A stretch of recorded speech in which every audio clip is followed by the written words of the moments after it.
Hello dear students, welcome to BAJIRAO IAS Academy, the Hindu News Analysis. So today is 11th May 2024 and we have few important articles to discuss today.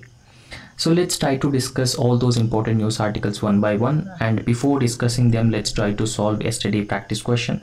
So you all know that yesterday I've given one practice question. So the question was, flit is often seen in news is a variant of which of the following viral infections?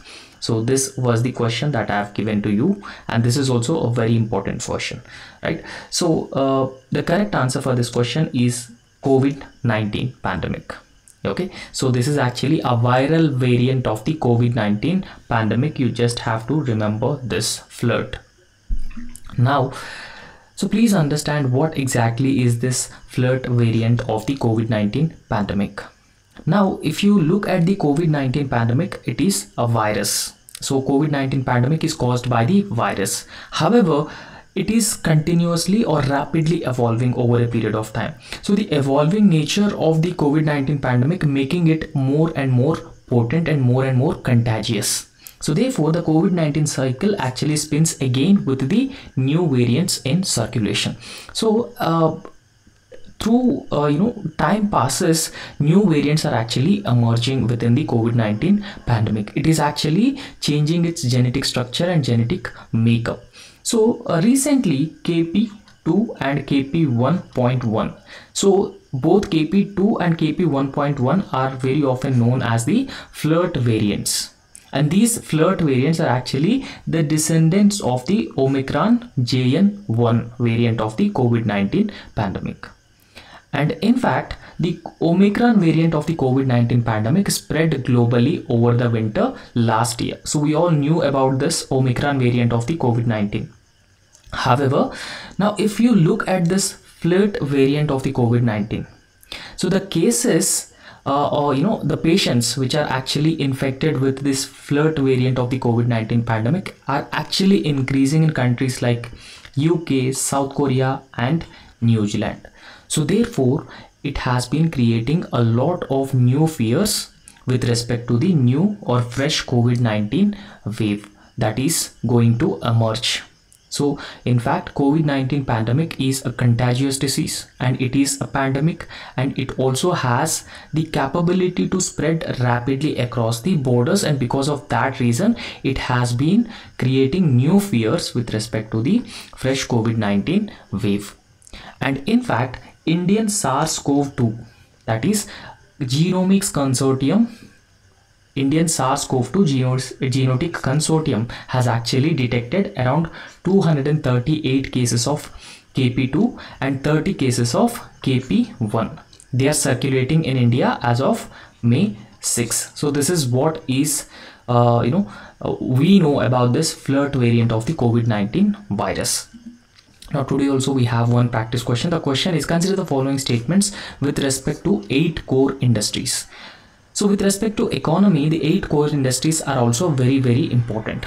So these 8 core industries are actually forms a significant aspect of the index of industrial production. So we also have index of industrial production, and major share in the index of industrial production is occupied by the 8 core industries. So the question is, which of the following statements, given statements, are correct? What were the statements? The statements are 8 core industries are actually comprises total 40.27% of the total weight of the overall items that are included in the index of industrial production. So this was the first statement. And second statement, cement industry has the highest weight in the index of industrial production. So which of the following statements are correct? So please answer this question in the comment section, and I'll be providing you the correct answer tomorrow's class. Now one by one we'll try to discuss all important news articles. So first important news article, India recently backs Palestine's bid for a full UN membership. So we all knew that the Palestine and Israel conflict is a long-standing conflict.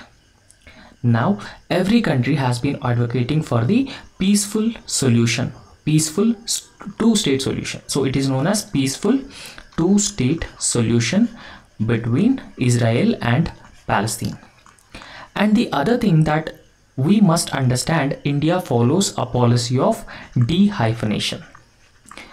So you must understand the meaning of de-hyphenation. So what exactly is this policy of de-hyphenation? So de-hyphenation policy actually means that India's relations with Israel does not impact its relations with the Palestine. Okay, so that essentially means that Israel, Palestine and India. So India will maintain cordial relations with both Israel and at the same time Palestine as well. So India's relations with Palestine will not impact its relations with Israel and vice versa. So that is de-hyphenation policy, and with respect to Israel-Palestine conflict, India follows this de-hyphenation policy. Our relations are actually based on the merits and our national interest, and that is the policy of de-hyphenation. And in fact, India is also the strong supporter of peaceful two-state solution in the Middle East with respect to Israel and Palestine, because we have a lot of stakes in the Middle East, especially our diaspora, our population who are working in Middle East, and at the same time the stability and security of the Middle East is also very important, and at the same time India's energy security also depends on the Middle East. So for all these factors, Middle East is very important for us. So therefore India's a peaceful stable Middle East is always in India's interest. So because of that reason, India always supports the two-state solution. Now if you can look into the recent Hamas attack on Israel, India in fact condemned the attack by Hamas. So therefore, India's relations with both Israel and Palestine actually stands on the merits. So that is the essence of the policy of de-hyphenation. Now we'll briefly understand the context of this article. So what is the context? So the context is that India in the United Nations actually voted in favor of giving or granting membership to the Palestine in the United Nations General Assembly, okay, or in the United Nations. Now as of now, Palestine did not have UN membership, okay, so it did not have any membership in the United Nations.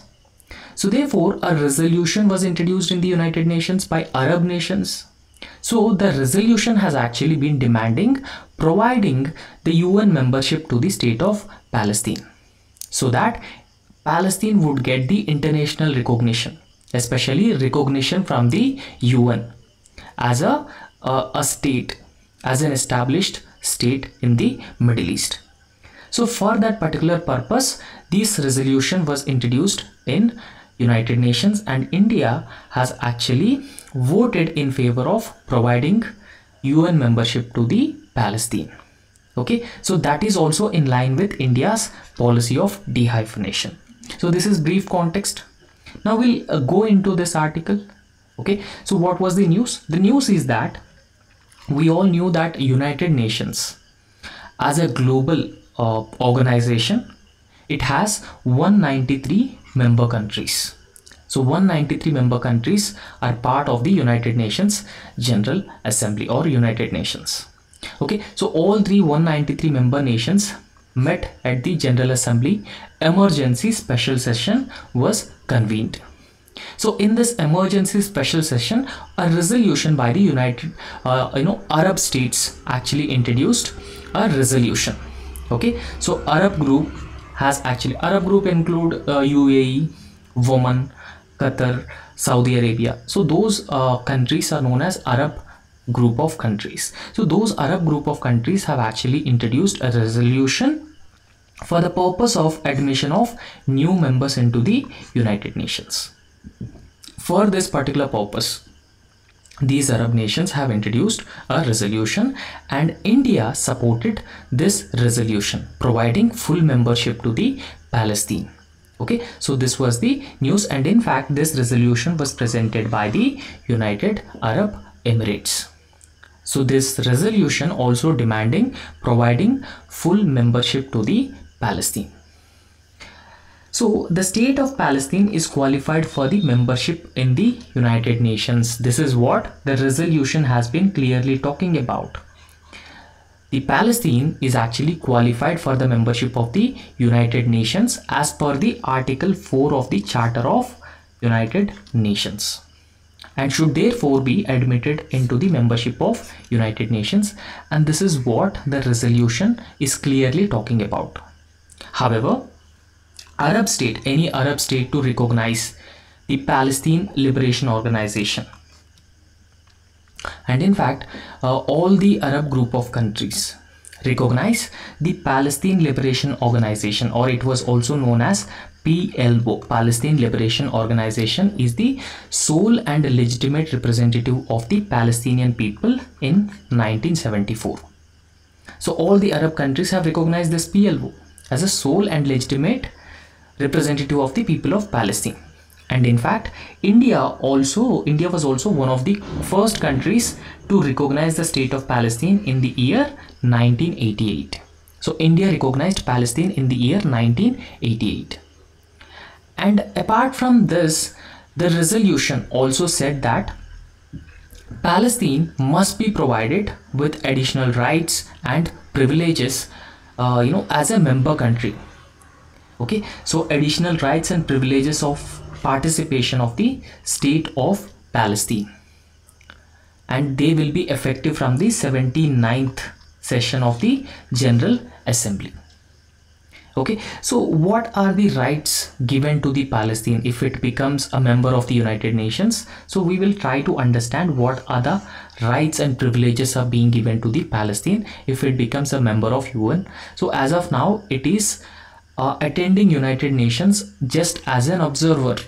Okay, so United Nations has invited, or United Nations has given Palestine an observer status. It has not given Palestine a full membership. So therefore, if Palestine becomes full member of the United Nations, what are the rights and privileges that the Palestine enjoy? So those include right to make statements. So it can freely make statements on behalf of a group of countries, they including representatives of the major groups. So that is the first privilege or first right that the Palestine enjoy if it becomes a full member. The second thing is that the right of members of the delegation of the state of Palestine. Okay, so the members of the Palestine or Palestinian delegation will be elected as officers in the plenary and also the main committees of the General Assembly, and right to full participation in those committees. So all these rights and privileges are being given to the any member, but if Palestine becomes a full member of the United Nations, these rights and privileges are further extended to the United Nations, further extended to the Palestine by the United Nations. However, so the other thing that we should understand as of now, Palestine does not have a full membership, but rather it has been attending United Nations as an observer state. So therefore, when it has been attending United Nations as an observer state, it does not have any right to vote in the General Assembly, or it cannot put forward its candidature to the UN organs. For example, United Nations Human Rights Council, one such organization. Okay, United Nations Security Council, non-permanent members. So those are organizations of the United Nations. So therefore, it cannot put forward its candidature for those organizations of the UN, and at the same time, it cannot vote in any resolutions which are being introduced in the General Assembly. So if it becomes a member, so it will enjoy all these rights and all privileges. Okay, so next article is with respect to the government recently notified an act for the armed forces control. I hope you very often come across the word integrated service command. So this integrated service command was very often in news. And apart from that, this is also synonymous with the tri-service command. So tri-service command is leveraging the capacities and the capabilities of all three armed forces. Okay, so for example, Army, Navy, Air Force, their capabilities and capacities will be used in a holistic and a comprehensive manner. For example, if you look at Indian Defense Forces, the line of control and line of actual control is mostly managed by the Indian Army. So what if we have the combined strength of Indian Army, Indian Air Force, and at the same time Indian Navy? So the combined strength of the tri-services would give a better advantage over the enemies at the LOC or even at the line of actual control. So that is the integrated service command or tri-service command. Now in India we have a tri-service command at the Andaman and Nicobar Islands. And in fact this act or this legislation for the armed forces control is considered as the first step from the government side to make Indian armed forces realize or achieve this integrated service command. Now we'll understand this context very briefly. The context is that government has notified the Inter-Services Organizations Command and Control and Discipline Act. Okay, so this is Inter-Services Organizations Command, Control and Discipline Act, through a gazette notification to be enforced with effect from Friday.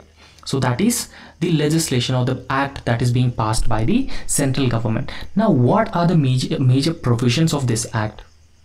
So the provisions actually, if you look at the provisions, the act overall empowers the commanders in chief and at the same time officers in command of inter-services organizations.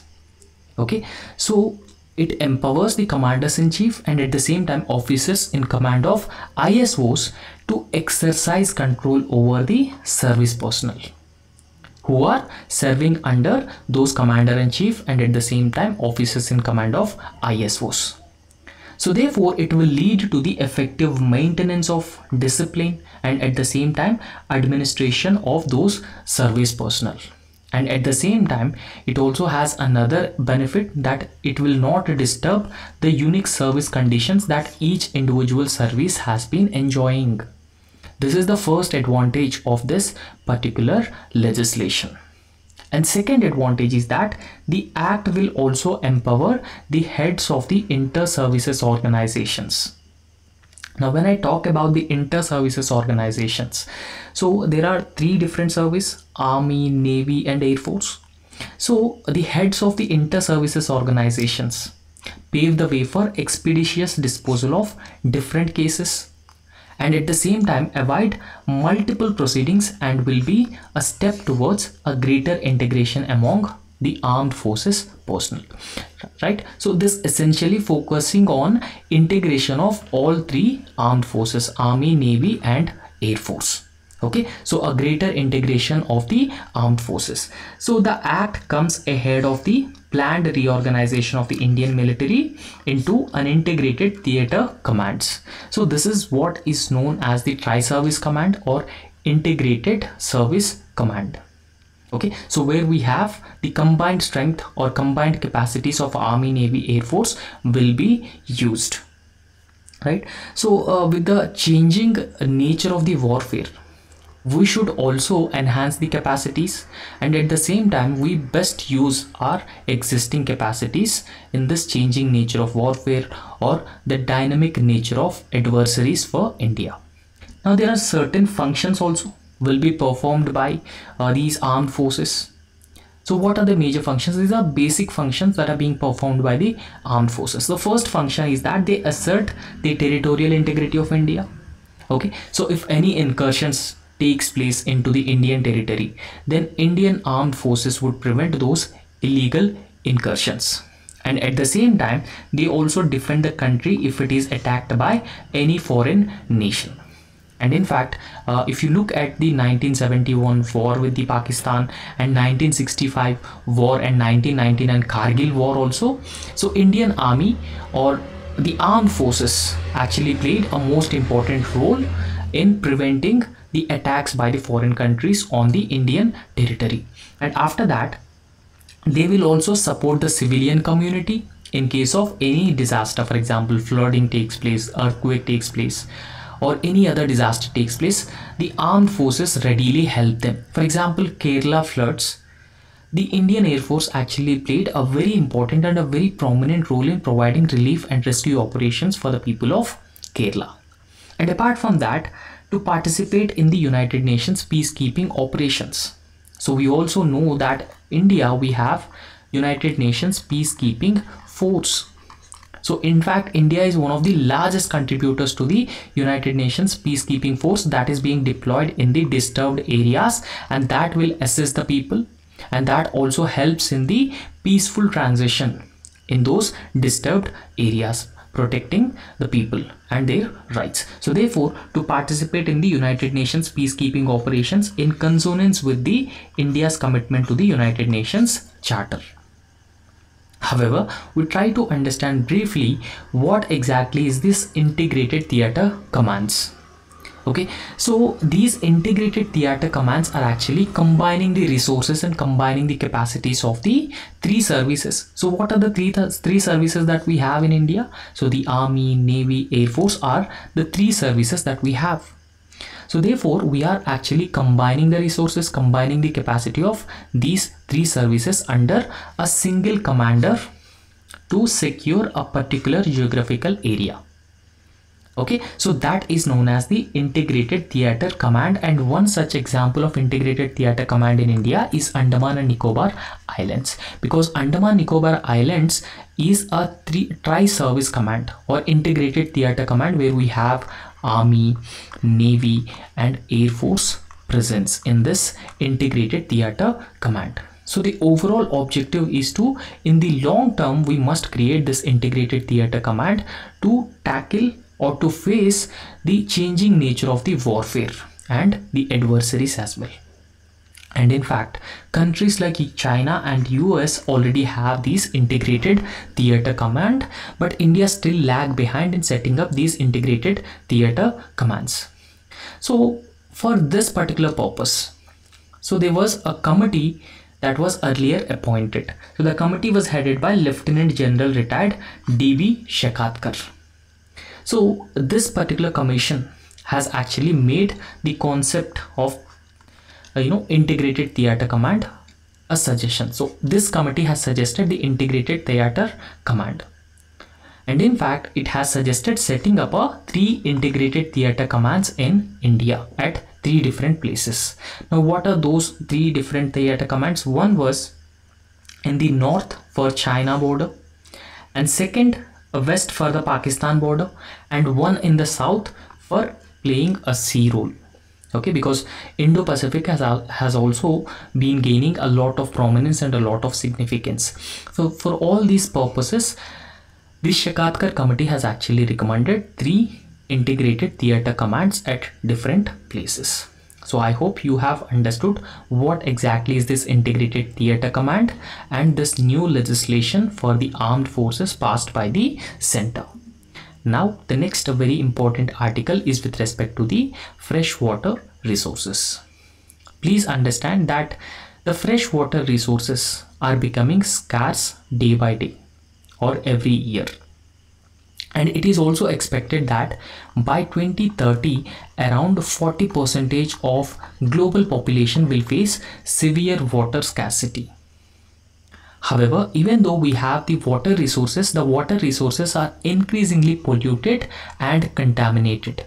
So pollution and contamination of these freshwater resources, along with dangers like climate change, erratic rainfall and encroachment of the floodplains. So all these factors have been making the availability of the freshwater resources more and more scarce.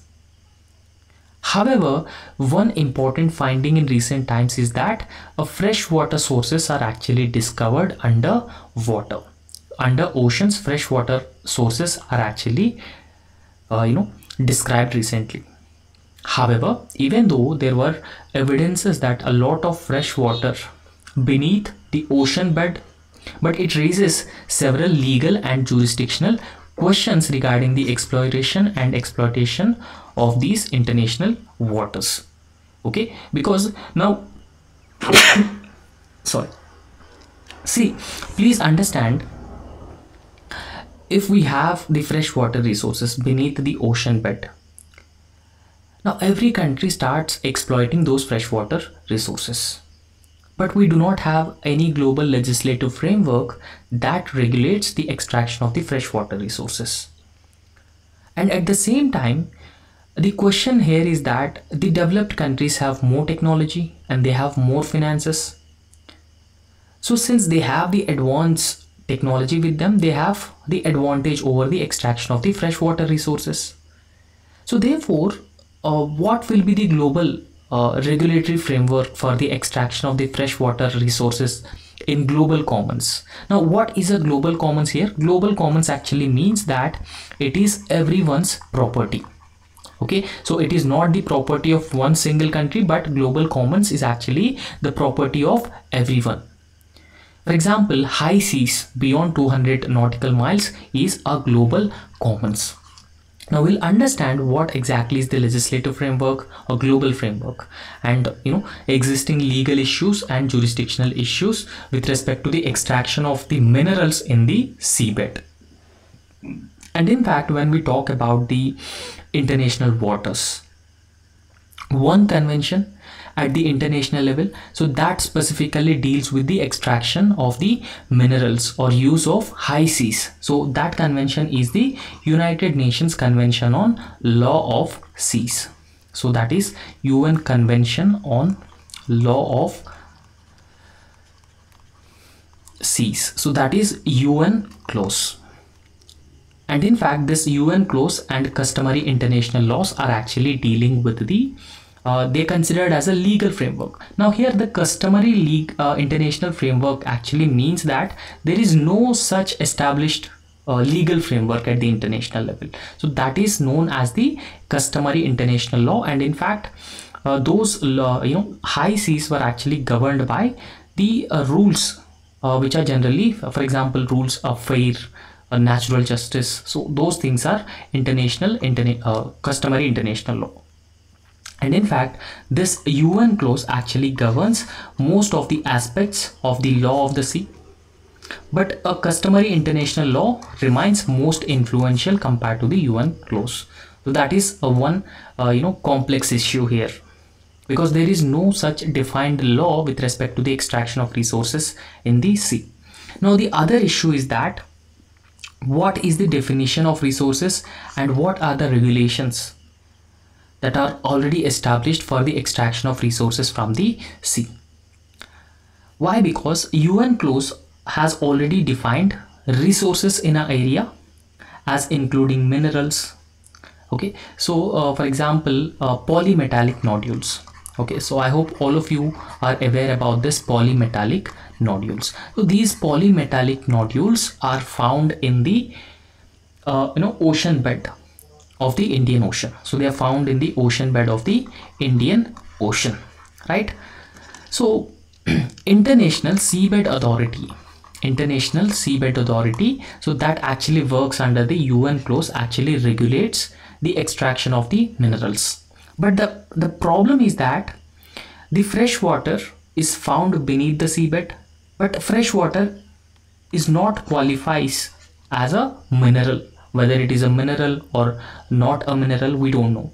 So that is the question. So the International Seabed Authority actually regulates exploration and exploitation of the area, but it lacks clarity on the freshwater extraction, and that is the problem. Okay, so there is a vacuum on the extraction of the freshwater resources. And apart from that, there are also certain challenges in the enforcement and regulation as well. So what are those challenges? So the challenges include lack of specific regulation or special regulation for the freshwater extraction beyond the national jurisdiction. So that actually further complicates the existing governance structure, because now the water scarcity has becoming a global concern. Addressing legal gaps and harmonizing regulations is actually an imperative. Okay. So now we'll understand certain implications for the international relations and sustainable development with the extraction of the freshwater resources in these seas. Okay, so in fact, the extraction of the freshwater resources from the ocean bed could cause a potential conflict over the resources between different countries. Because if you look at the present scenario of the freshwater, So the world has been facing the scarcity of the freshwater resources. So therefore, the international disputes over the extraction of the freshwater resources would become more and more common over the water rights and even access of these freshwater resources. So therefore, there is a chance that such conflicts and such disputes between different countries with respect to the extraction of the freshwater resources actually pose different challenges to peace and stability. So the other thing that we must understand is there is a need for the collaborative solutions. At present era, we need a global collaboration between the developed countries, developing countries, collaboration between all the countries and different institutions, the financial institutions, the research institution. So such a collaborative effort is actually a solution to different issue. So therefore, in order to address the freshwater exploration and extraction in the international waters, it actually requires a collaborative efforts among the nations, so that it can ensure equitable access in the sense a fair and just access to the freshwater resources is known as equitable access, and at the same time sustainable management of the freshwater resources as well. So however, we must also understand what role that India can play in this context in alleviating the water scarcity and at the same time ensuring the equitable share of these water resources, because India itself committed to the implementation of the sustainable development goals of the United Nations by the year 2030. So one such sustainable development goal is ensuring access to water to everyone. So therefore, in this context, India really can play a pivotal role in spearheading initiatives for regulating the freshwater exploration in the international waters, and India can also play a leading role in the fostering cooperation among different nations. Okay, so this is what the author has been suggesting in this article. So let's look into the another important article. So this is with respect to the Model Code of Conduct. We all knew that the ongoing 18th Lok Sabha polls in different phases are being conducted across the country. So therefore, Model Code of Conduct is also very often in news. So if you can talk about this Model Code of Conduct, it is being declared by the Election Commission of India once it announces the election schedule. Okay, so the Model Code of Conduct is actually in force till the declaration of the election results. So that is the Model Code of Conduct. Now the definition of the Model Code of Conduct is actually, it is a set of guidelines issued by the Election Commission of India under, so there is no constitutional or legal backing for this Model Code of Conduct. It is just guidelines which are being issued by the Election Commission of India for conducting free and fair elections. Okay, for the conduct of political parties, candidates during the elections. The Model Code of Conduct once comes into force immediately with the announcement of the election schedule by the Commission for ensuring free and fair elections. So this is overall the Model Code of Conduct. Please understand, it does not have any legislative sanction. It does not have any constitutional sanction as well. Okay, so what is the context of this particular editorial? So Model Code of Conduct. A frequent violation of this Model Code of Conduct by the political parties and the candidates in the Indian elections is a concern. Now in this context, we'll understand the role of the Election Commission of India. Okay, so ECI, Election Commission of India. So the constitutional mandate of the Election Commission of India is that Constitution actually grants plenary powers to the Election Commission of India for ensuring free and fair elections, and at the same time emphasizing its crucial role in maintaining the purity of the election process. Under Article 324 of the Indian Constitution, the Election Commission of India as a constitutional body is established to ensure free and fair elections in India. So therefore, the Election Commission of India issues a Model Code of Conduct to ensure the elections are conducted in a fair manner. So The Election Commission of India actually frames this model code of conduct to ensure fairness and at the same time prohibiting activities like aggravating communal tensions, making unverified allegations, and at the same time appealing to caste or communal feelings. So that creates hatred, and that is actually against conducting free and fair elections. Now, what are the enforcement mechanisms of the code of conduct? So while the model code of conduct lacks the legal enforceability, because it does not have any legal backing. However, ECI has actually powers under the symbols order to suspend or withdraw the recognition of political parties for the violations of this model code of conduct and the guidelines issued by the Election Commission of India, and it actually used as a deterrent against the misconduct by the political parties and the candidates. However, there are certain challenges, and how can we address those electoral misconduct or those challenges?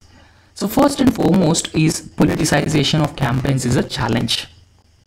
Because the campaigns are conducted by the political parties, but they are very often politicizing those campaigns. They are mobilizing the voters. Okay, so mobilizing the voters on caste lines, religious lines, and regional lines. Okay, so therefore we can say that they are highly polarized battlegrounds, with politicians or the political parties very often using the communal rhetoric and even the divisive tactics. For example, region, religion, caste are actually the divisive tactics very often used by these political parties and candidates.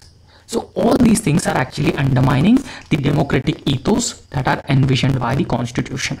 So what are the democratic ethos? That providing everyone with the level playing field, equality of every individual. Okay, so all these democratic ethos are actually undermined by the political parties. So therefore, in this context, we must strengthen the existing legal framework. So therefore, it calls for amending electoral laws to provide a clearer provisions for addressing the violations of the model code of conduct, and at the same time, we must also ensure accountability of the political leaders for their actions during these campaigns. At the same time, we should also empower the Election Commission of India to sternly deal with the violations of the model code of conduct, political parties and the candidates using these divisive tactics or playing these divisive politics. So therefore, Election Commission of India should be equipped with the conducting free and fair elections. So in fact, the Election Commission of India can also cancel the recognition of the political parties, and at the same time, the Election Commission of India can also declare any candidate ineligible to contest elections for a certain period of time. So if they really violate the moral code of conduct. So therefore, this moral code of conduct should never be a toothless tiger. It should be a tooth tiger or tiger with a tooth. Okay, so therefore the Indian elections can be conducted in a free and fair manner. Okay, so that's all for today. I hope you get a good knowledge about today's the Hindu newspaper and the current affairs. Thank you so much.